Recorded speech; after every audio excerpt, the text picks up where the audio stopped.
Optimus coming at you with another video review. And today we're going to be taking a look at the brand new Transformers Dark of the Moon Takara Tomy Jetwing Optimus Prime. Now as you can see that this is a very large figure, this actually is the Revenge of the Fallen Leader Class Optimus Prime mold, which has been remolded by Takara Tomy into what eventually became the Buster Prime mold. That Buster Prime mold is what is the base for this wonderful looking Jetwing piece. Being that it is the actual Buster Prime mold, there are some slight differences between this one and the previously released Revenge of the Fallen Leader Class Optimus Prime, which I still have. This is the first version of the Buster Prime mold that I've gotten, and I gotta say, I absolutely love this. I'll definitely show the differences between the two, but this guy is massive. I mean, I don't even have it all the way in frame. It goes all the way, here's the back, and then there's the front. Gigantic cannons on this thing. Absolutely massive and very nice. This is the version of Jetwing Optimus Prime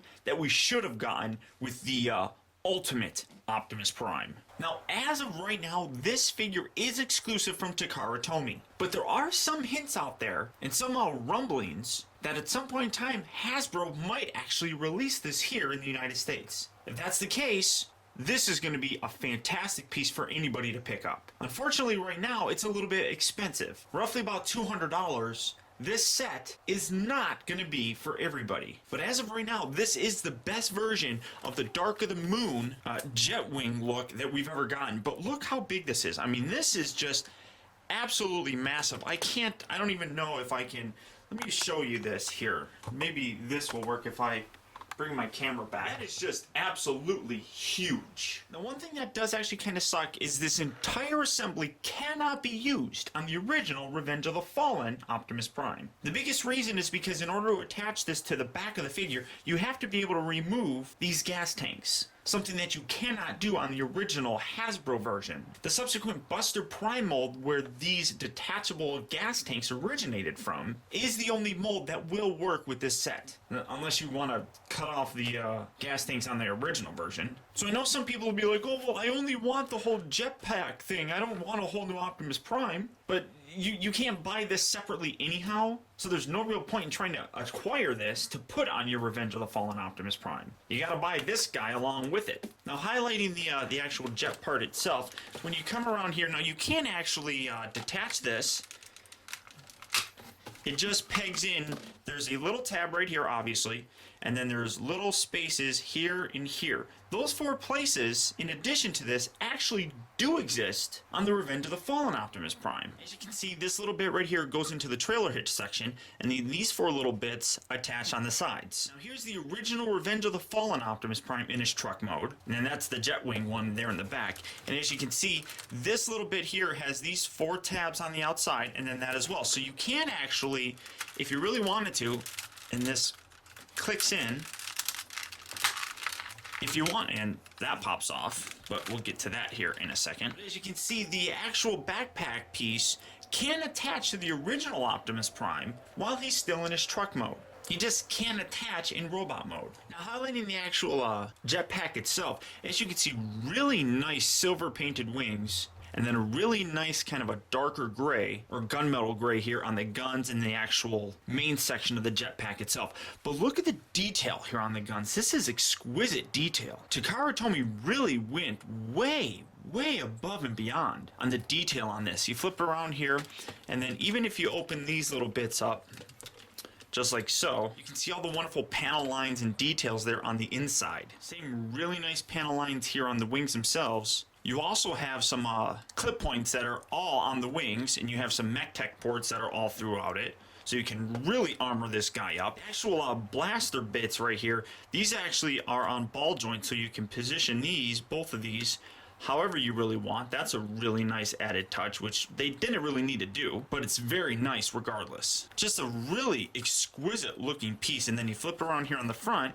and really nice red bits on the insides here of the turbines that really just set the whole piece off. It's just absolutely gorgeous how this thing looks. It's huge, it's massive, but it's so much more accurate to what we had in the Dark of the Moon movie as opposed to the alternate Optimus Prime. That thing just was a mess compared to this. Well, it was a mess no matter what, but compared to this, it's absolutely pathetic. Now in vehicle mode, these figures are really difficult to tell the difference between. As you can see, they both look almost identical. One of the biggest changes that the Buster Prime mold gave us was a whole lot of chrome. This new Jetwing Optimus Prime replaces that chrome in favor of the Hasbro gray plastic. Now one thing that I do want to mention is the Buster Prime mold, if you do have that, will work with the Jetpack. Because as I said, this is the exact same mold as that Buster figure. But one bit of caution is that with all this chrome on here, you might want to be a little bit careful because you don't want that chrome to rub off. The biggest difference that you're going to be able to tell is on the sides here. This being the Revenge of the Fallen Leader Optimus Prime, you can see that the gas tank has no separation. The new one, as you can see,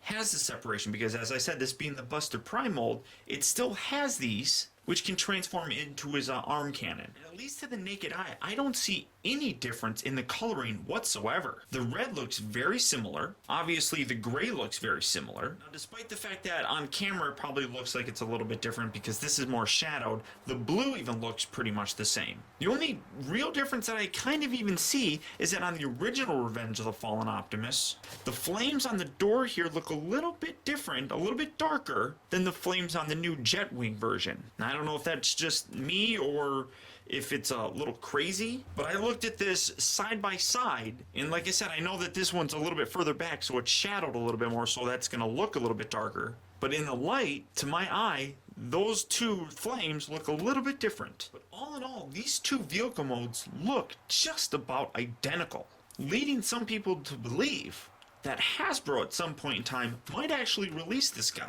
Since it doesn't have the chrome that's exclusive to Takara or Tomy, this gray bit is much more consistent with what Hasbro likes putting out. When we get to robot mode, this is where we start seeing a lot of the differences in terms of the mold changes. Going from the Hasbro Revenge of the Fallen Optimus to the Buster Prime mold, which I obviously don't have, and this final Dark of the Moon Jetwing Optimus Prime figure, you really can see kind of an evolution of different mold changes, perfecting Optimus to this final incarnation. The biggest change between the Revenge of the Fallen and the Buster Prime versions that we actually got were the gas cans here that can actually transform to become his arm cannon. In terms of mold changes, that's really the only thing that was different between those two figures. The new Dark of the Moon one takes it a little bit further, utilizing those same changes with the gas cans. As you can see, one of the biggest differences is in the abdomen region.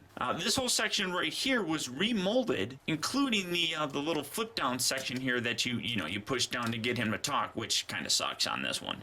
That's a gorgeous change. I absolutely love the way that looks. Another nice little thing that they've done is on the feet. First, I'm going to show you on this one. As you can see, these flop down. They do not really peg in, and that's one thing that I always did not like about this. Now, I don't know if that was something that they fixed in the actual Buster Prime version, but this, they actually like clip in, and you can hear it on both sides.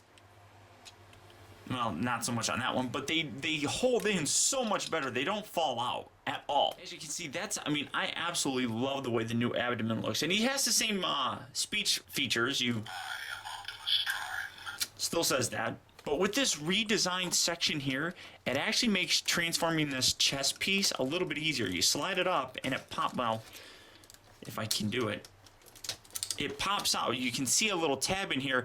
It fits in here so much easier. You just take this little nub, kind of push it here. Well, make sure that's all the way down. Kind of push that section, pull that in, and that clips in so much easier, and then it slides down, and it still lifts up and down. That's a nice added bonus because on the previous version, it always felt like you were going to break something by forcing it in there. One other really nice touch that changed, that wasn't even present in the Buster Prime version, was they remolded his forearms. His forearms now have this movie accurate kind of plate, which is unfortunate because you got this bit that covers it up. And that's really kind of unfortunate because that's a really nice added touch and a very nice added bonus. This entire forearm is completely remolded. It doesn't have the pop-out blades anymore that this one did have, but I removed because I didn't like it. But you can see there's a little gimmick there, and then the blades would come swiveling out, which I just didn't like it, so I took those blades out, and it also made the transformation easier. But spinning this around here, you can see that's where the blades would initially attach. But you can also see the changes here. You got this nice little tab piece right here, which is utilized with the actual Jetwing part. That's definitely a nice feature that they didn't have to include because, as I said, this covers it up and you can't even see it. It's kind of pointless, but it's still there, and that's very much appreciated. Now, looking at the back section, there are a couple other added mold changes done to the Jetwing Prime that the previous Revenge of the Fallen one did not have. If you look inside here, there's a little indentation right on this black section, and there's a little tab inside here. That's where the jetpack will actually attach to. This version here does not have that at all. And one other final little piece of change that at least I noticed, he's got a little nub thing added here that this guy didn't have. When it actually comes to putting the jetpack on Optimus Prime, it's actually pretty simple. Compared to the whole Optimus Prime Jetfire combination, which was a giant cluster flunk, this is really easy to do. First, what you want to do, come around here to the back. Now, this is where part of it is only capable on the Buster Prime mold, because you need to be able to remove these. They just slide off, and you can set these off to the side or do whatever you want with these. Then on the jetpack itself, kind of lift this up just to put that out of the way, and these little pieces here just attach, and you're going to attach these to the feet. Believe it or not, these little feet things actually give a level of accuracy to Optimus Prime's CGI model and how his feet actually looked in the movies with this little design here. First, what you want to do, just kind of get these out of the way, and then just bring these in, and these will clip in not very securely, but they just kind of rest right inside here, but it gives a little extra stability in his feet because the jetpack is big and it will center his balance more towards the back of the figure, causing him to technically want to fall back every time that you have it attached. And spin it around here on the back as well. Take these little bits, kind of detach these, kind of just lower these to get them out of the way. Just like so. And this little part right here where you see it's actually on a spring, this is going to go into the little black indentation down here that I mentioned was different on this figure as opposed to the previous versions. You just take this whole figure, and like I said, this is very simple. You just fold this over top. Well, first what you probably want to do is attach these guns and lower those down just to get them out of the way. Just bring this over the top of them. Lift that little tab piece, that'll hook on, spin it around just like so. These little bits come down, you can do whatever you want with them. And here you have them with the jetpack attached. Now, like I said, it actually does make him very back heavy. You can get it to work. The best way to do it, if you don't have these guns attached, now see, you can move these arms up, and these guns actually are attached by these very, very soft rubber pieces, so you can actually detach these. Do that on both sides just to kind of show you what we got here, but see, he's already kind of falling backwards. When you do that, if you don't have those guns to help with the balance, you need to chicken leg him a little bit. Just kind of bend it back, just like so. And a lot of people probably aren't going to like it because he's chicken-legged, but when you do it, he will stand there with the jetpack attached. You just, like I said, have to have his legs a little bit chicken bent, which isn't too bad, but some people will naturally complain about it. Now, these cannons, what you want to do, flip around here on the back of his forearm here, and then you see this little tab right here, fold this out, and then you're just going to get this out of the way. Now, you can attach this back on here, and like I said, it's soft rubber. This is actually this actually moves in and out, back and forth, and this rotates, so you can get a good range of motion with it if it's still actually attached. And because it's soft rubber, there is some flexibility with it. Or you can just leave it unattached, kind of like I have, and then just kind of keep that bent down, fit that through, and then this little bit right here, just like so. Spin that back around so you again can see what I'm doing, and then just take this and tab that closed, and now you have him holding his big giant gun. A lot of times it will pop the arms out of the shoulder socket, so you probably have to reattach those. Come around here to the other side. We're going to do it on this side as well. Fold that down, fold that in, open that, slide that through the bottom of his hand. That tabs down, that closes, fold that back down, and again,